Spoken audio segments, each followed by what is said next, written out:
Why would you start rinsing from the bottom?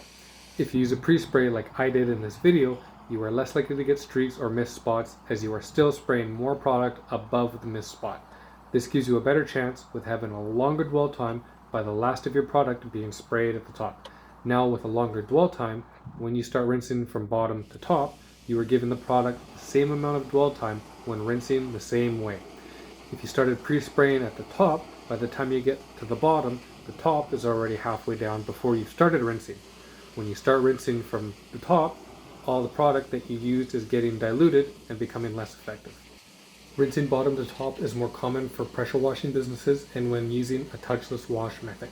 Just watch some of Chemex's videos with his Stars and Stripe touchless wash.